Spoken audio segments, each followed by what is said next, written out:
A Ilha da Fada, The Island of the Fae, publicado em 1841. Nullus enim locus sine genio est. Pois não há lugar sem o espírito guardião. Sérvio. A música, diz Marmontel naqueles Contes Moraux, que em todas as nossas traduções insistimos em chamar de contos moralistas, como se estivéssemos zombando de sua essência, a música é o único dos talentos do qual se pode desfrutar sozinho, todos os outros demandam testemunhas. Aqui ele confunde o prazer trazido pelos sons agradáveis com a capacidade de criá-los. A música é, não mais que qualquer talento, suscetível a um prazer pleno, que não demanda outro indivíduo para apreciar sua execução. A única coisa que a música tem em comum com outros talentos é que ela produz sensações das quais se pode desfrutar por completo na solidão.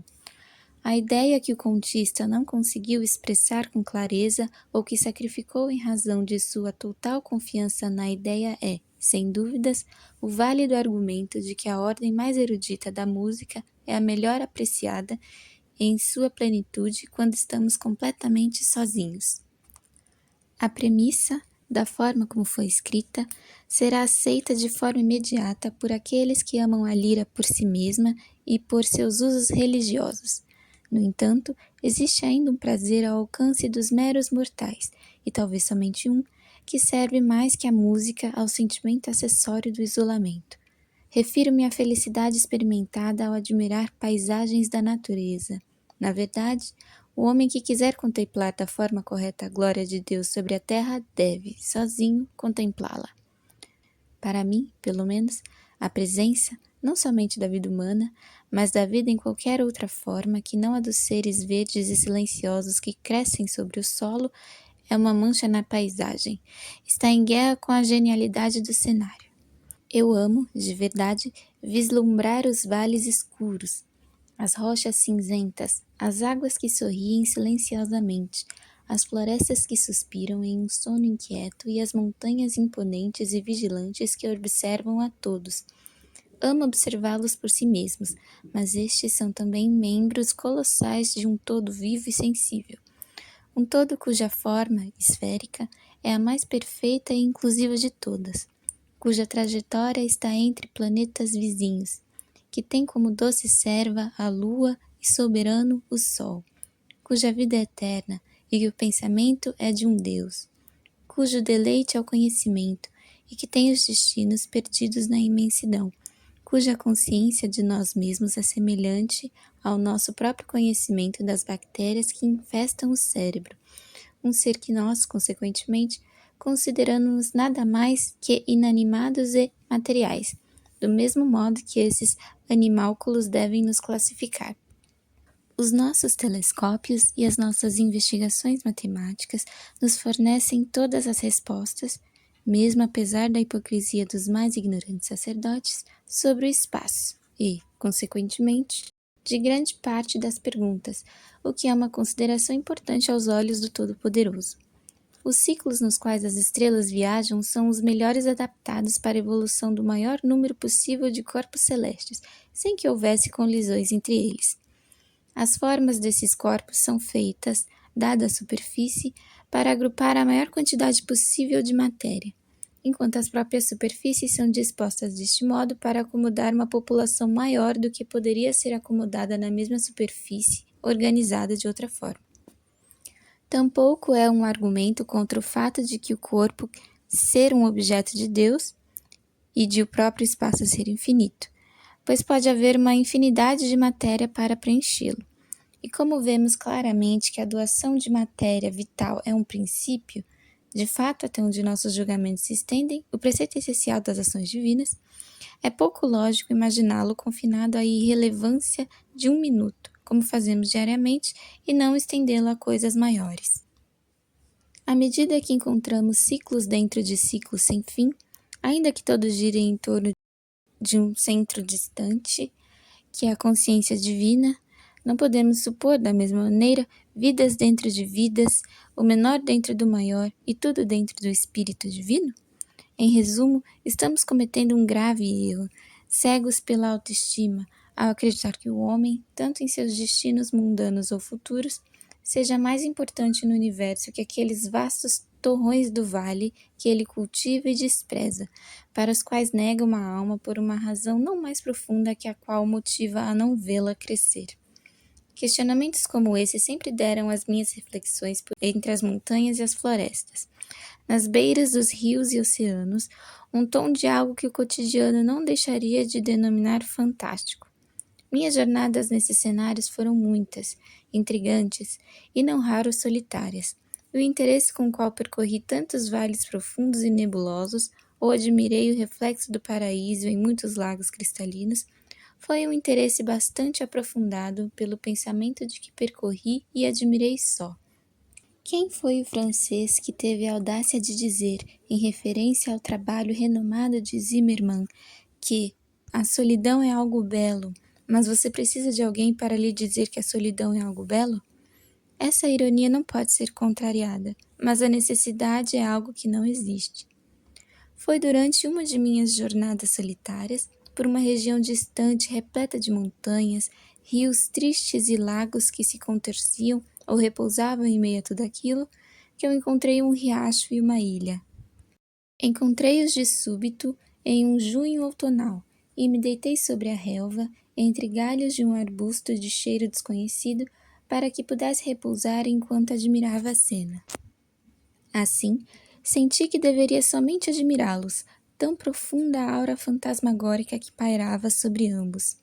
Por todos os lados, salvo no oeste, onde o sol estava prestes a se pôr, erguiam-se as colunas verdejantes da floresta. O riacho que fazia uma curva fechada em seu curso e logo após era perdido de vista, parecia não ter saída de sua prisão, mas era absorvido pela folhagem verde escura das árvores do leste, enquanto no quadrante oposto, assim me parecia, pelo tempo que estava deitado, olhando para cima, fluía-lhe silenciosamente e continuamente em direção ao vale, uma farta cachoeira, dourada e púrpura das fontes do crepúsculo celeste. No meio do caminho da curta mirada que minha visão fantasiosa recebeu, uma pequena ilha circular com muito verde repousava no coração do riacho. O limite entre a margem e a sombra era tão tênue que ambos pareciam flutuar. A água límpida era tão semelhante a um espelho que era quase impossível dizer onde começava o domínio cristalino em meio à encosta de relva verde esmeralda. Minha posição permitia que eu enquadrasse, em apenas um olhar, as extremidades leste e oeste da pequena ilha, e eu notei uma diferença nítida e singular em seus aspectos. A parte oeste era, por completo, um harém radiante de belezas de jardim. Brilhava e ruborizava sob os olhos da luz oblíqua do sol, e ria formosa com as flores. A grama era curta, viva, perfumada e entremeada por lírios.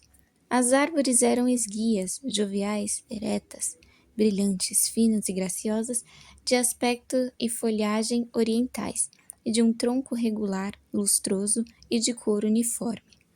Parecia haver um sentimento profundo de vida e alegria sobre tudo, e apesar de nenhum ar soprar dos céus, tudo parecia estar se movendo por todo lado, entre as inúmeras borboletas que poderiam ser confundidas com tulipas aladas.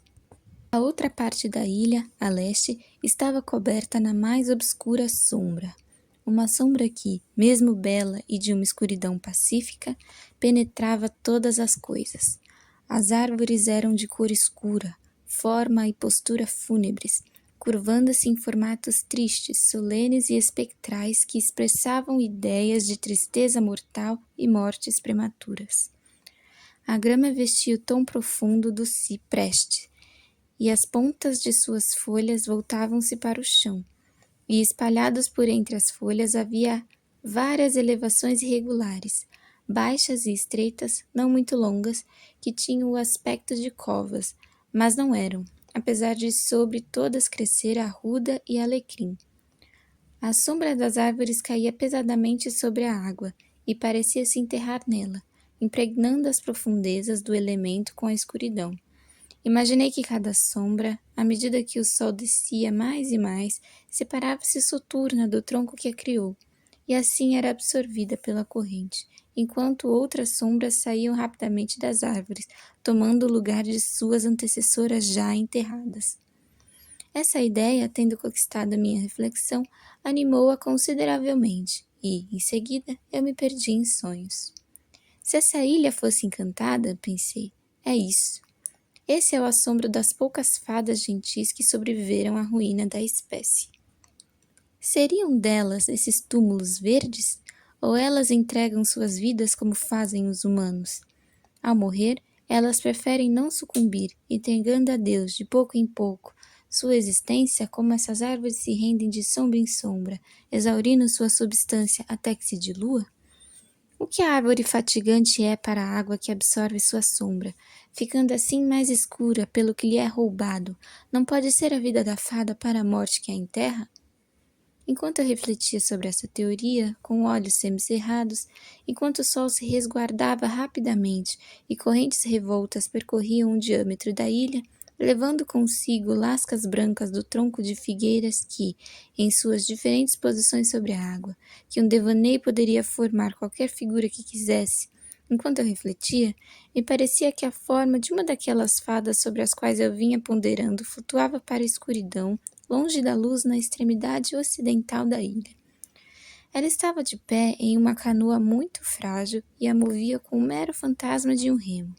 Enquanto sob a influência de raios de sol duradouros, sua postura transparecia alegria, mas a tristeza corrompeu-a assim que passou pela sombra. Ela deslizou lentamente e por fim contornou a ilha, retornando à região da luz. A revolução que acabou de ser feita pela fada, continuei refletindo, é o ciclo do breve ano de sua vida. Ela flutuou por seu inverno e seu verão. Ela está um ano mais próxima da morte, pois eu não falhei em perceber que, à medida que ela adentrava a sombra, seu vulto lhe abandonava, e era engolido pelas águas escuras, fazendo da sua escuridão ainda mais negra. Mais uma vez, embarcação e fada apareceram, mas sobre a postura da última, transmitia mais atenção e certeza e menos uma alegria frágil. Ela flutuou novamente para fora da luz, em direção às trevas, que aumentaram por um momento, e outra vez sua sombra deixou-a e afundou nas águas no tom de ébano, e foi absorvida naquela escuridão.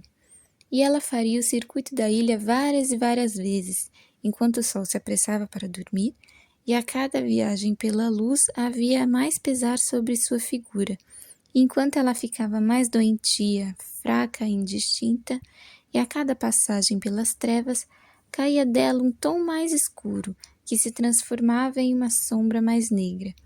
Mas por fim, quando o sol já havia partido, a fada, que agora era o mero fantasma de sua antiga imagem, seguiu desconsolada com seu barco pela região da enchente ébano, e depois disso, nada mais sei, pois a escuridão caiu sobre todas as coisas e eu não mais vi a figura encantada.